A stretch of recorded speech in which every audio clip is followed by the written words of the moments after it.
我们继续往下学习。好了，我们看一下这道题。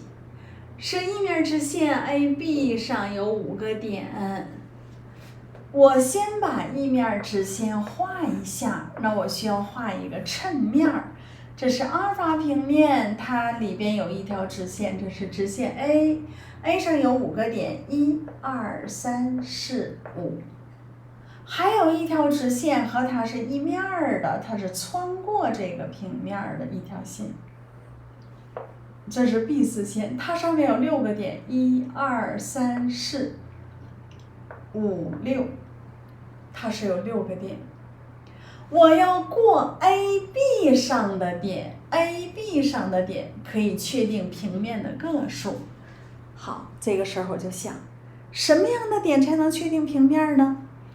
不在同一直线上的3个点有且只有一个平面，不在同一直线上的3个点有且只有一个平面，所以我要确定平面，我需要几个点？3个点，不能这3个点都在同一条线上。3个点如果都在同一条线上，那它就能确定无数个平面。好，不在同一直线上的3个点我需要3个点，还得不在同一条直线上，所以我点的来源只能来源于A 直线、B 直线。那么我就想，第一类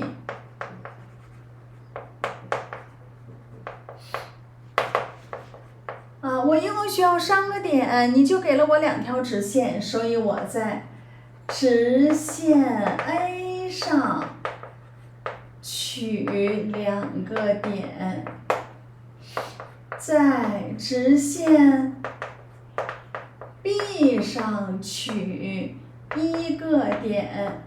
你看我是不是取了3个点，而且这3个点并没有在同一条直线上，我是在2条一面直线上取的。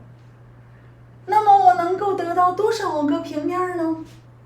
我想一下，我在直线 A 上取2个点，比如说我取它们俩，我记得老师说过2点决定一条直线嘛，我取了这2个点，其实就相当于把 A 直线取出来了。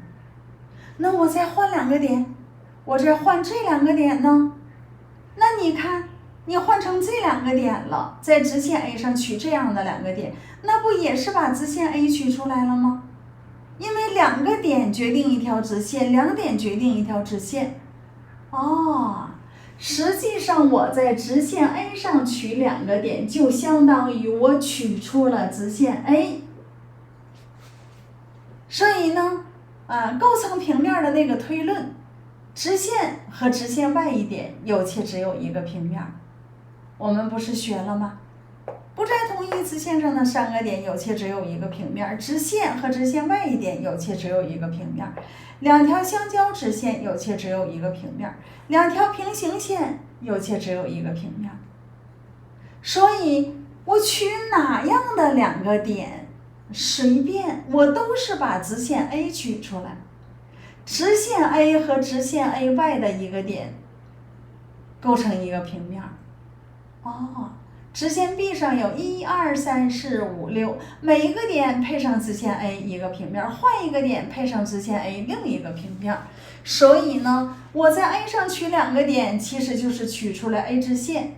当我去 B 直线上取点的时候，一个点配上这条直线一个平面， B 直线上有几个点，我就能确定几个平面。所以此时此刻我就能确定6个平面。那么第二类呢，是不是换过来，我在直线 B 上取2个点，其实就是啥？就是把直线 B 取出来了。那么我在直线 A 上再取一个点，也就是直线 A 上的一个点配上直线 B 确定一个平面，换一个点再配上直线 B， 它就是另一个平面。也就是我直线 B 取出来之后，我配上直线 A 的上面的5个点，我就能够确定5个平面。所以在直线 B 上取2个点，在 A 上取1个点，那么我就可以构造5个平面。那么一共我能构造多少个平面呢？每次我都把这件事情做完了。我点的来源只有来源于直线 A 和直线 B， 只有这两种情形，所以一共得到多少个平面呢？6加5 11个平面。好，这是这道题。取出两个点，其实呢就是取出来这条直线。好了，接下来呢我们看另一个题。